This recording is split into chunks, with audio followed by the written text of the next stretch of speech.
finding a purpose in life. Like you need to get it wrong a couple times because we're experts at tricking ourselves. You know, it's like that kid, he wants admiration, right? But if you asked him in his head, he's like, no, I'm just really passionate about communicating with people. I love people. You know, it's like, we all do that to ourselves. We all we find the admirable narrative to kind of explain what we want in the world. So I think you need to hit a couple dead ends. You know, it's like that kid, he probably should go get on stage and give the speeches and get the applause, and then realize that the applause doesn't solve anything, that he's still just as insecure as he was before.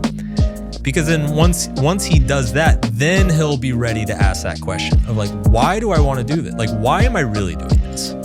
It's almost a question you have to earn in a lot of ways. Interesting. You know, and I feel like a lot of people, they just want to start there. And it's like, no, you have to, like, because look, we're all like the Kardashian thing, right? Like the reason that stuff is so popular is because we're wired to value it. We're wired to want status. We're wired to want to be beautiful and sexy, and we're wired to want to impress others. Like that's never going to go away. The question is like, what do you want once that is kind of removed from the equation?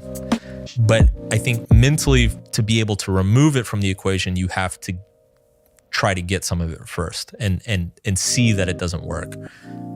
If that makes sense. Well, I had an interesting experience in my career, which we were joking about it before we went live, was like, I kind of had this realization. So I started the pickup stuff when I was like 21, 22. And then I started coaching and like teaching dating advice, probably when I was like 23, 24. And I got to like my late 20s and it started to dawn on me that like, this is cool now, but in like 5 years, it's going to be really creepy. You know, like it's one thing to be a 25-year-old who's like taking a bunch of dudes out to like talk to girls in a club. It's very different to be like a 35-year-old guy who's taking out a bunch of dudes to talk to 20-year-old girls in a club. Like it's a much different look. And I also just realized, I'm like, I don't want to do this forever. Like this is fun, but like this is actually not fulfilling in any way whatsoever. Like I need to find what my next thing is going to be. And during that period when I was doing all the dating relationship advice, I started to realize, especially like a lot of clients, a lot of guys who hired me, you know, I'd take them out to the bar and we'd talk to some girls or whatever. But after a year or two, I realized like what these guys really need is a therapist. You know, it's their problem. You know, they're good guys. Like they're smart. They're like, they've got a good job.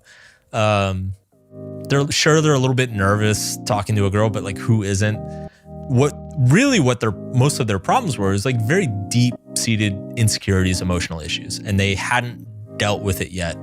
And so the last couple of years I did that job, I would kind of just take the guys to the bar as an excuse and then sit down with them and be like, okay, let's like, what's really going on in your life? You know, like let's get into why do you feel so insufficient or unworthy of, you know, dating her or talking to her or whatever. And so I kind of realized that like, you know, what I should be writing about is this stuff, you know, the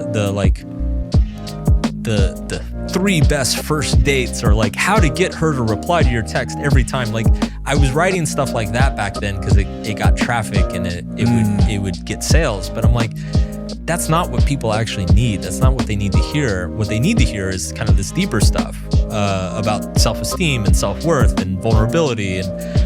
And so I made that decision to pivot into that, to stop being the dating coach and actually start writing about personal development and emotional health, because that's something I knew I could be proud of and I could do for the rest of my life. You know, you can be a 50-year-old talking about those things and it's still like something you can hang your hat on. Like, but I never would have gotten there if I hadn't done the dating coach stuff. If I hadn't kind of been obsessed with the, like, yeah, let's go to the club and like try to get laid. Like that's the entry point, right? And then you find the deeper stuff along the way.